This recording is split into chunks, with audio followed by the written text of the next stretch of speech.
What is going on, everybody? My name is Alaskan Curry, and today we've got a lot of things to talk about. As you are probably aware, the Infinite Warfare multiplayer trailer has dropped today. I did put that in my channel, so I will link that in the description, so you can check that out whenever you get a chance. But let's go ahead and talk about all the stuff that they revealed today, and there's definitely a lot of it. The first thing I'll be talking about is the fact that they did officially announce the beta. It has been a pretty terribly kept secret. I'm pretty sure it did leak a couple of months ago, but it is official now. It will be taking place on October 14th, first on the PlayStation 4, so it does appear that they will be continuing that Sony exclusivity deal. No other information about the beta was given out, so no info about maps, modes, or guns that will be available, but I am assuming that we will get that information when we get closer to the official date. I gotta say, it is a little disappointing that it is only going to be taking place about 3 weeks before the launch. In my opinion, that does not seem like enough time to make any real changes to the game. Pretty much everything is going to be set in stone at that point, but I could be wrong.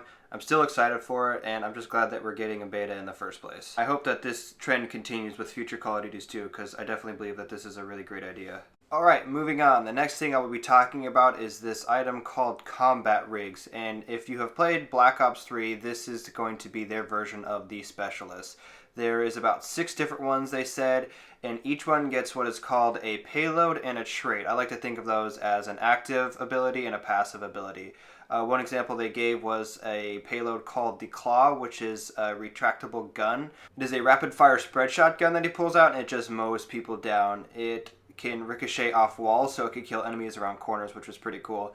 And then the trait that they gave an example of was called Persistence, which lets you use or keep your kill streak going through death. But it does make those kill streaks harder to get, which is a good idea if you ask me, because if not, that would just be pretty ridiculous. Now, those were just 2 examples. All in all, like I said, there are 6 total combat rigs, each with 3 payload abilities and 3 trait abilities. So they're definitely giving us a lot of options, which is pretty cool. The next thing I want to talk about is weapon variants. Yes, those are coming back. It is going to be very similar to how it worked in Advanced Warfare, only this time they are going to be called prototypes. You collect these prototypes by using the crafting currency they called salvage, and the only way they've said that you can collect salvage is by playing the game, so no word whether or not you can actually purchase it, like COD points or advanced supply drops in previous games. Now here's the interesting part. In addition to having differing stats, each weapon variant gets different weapon perks.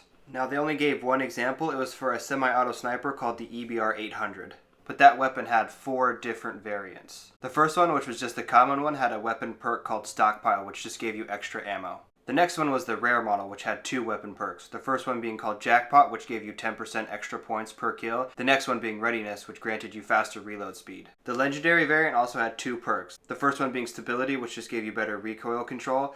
Now, here's the really interesting part. The next one actually gives you a nuke if you get a 25 kill streak. Yes, you heard that. The tactical nuke is back.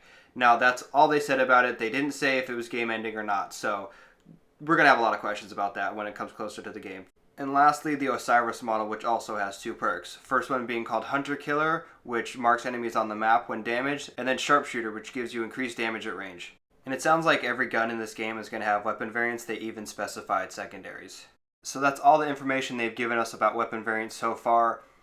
I'm really at a toss-up when it comes to this because on the one hand, I think weapon variants are a really good idea that changes things up a bit. But on the other hand, I could just see this going the exact same way that Advanced Warfare and Black Ops 3 did, where basically the only way to get any of these variants is to pay for them, which is just...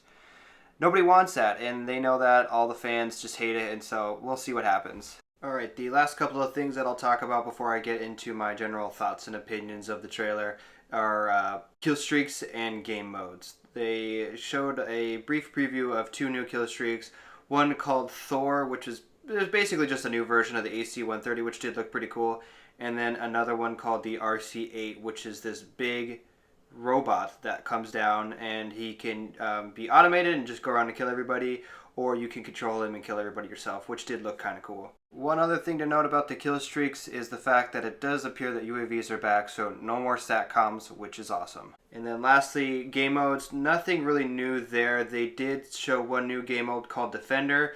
It was kind of like Uplink, but instead of taking that ball to a point or someplace on the map to score points, how you score points is by your team actually holding the ball, which is kind of interesting. it sounds kind of fun, so we'll see how that plays out too.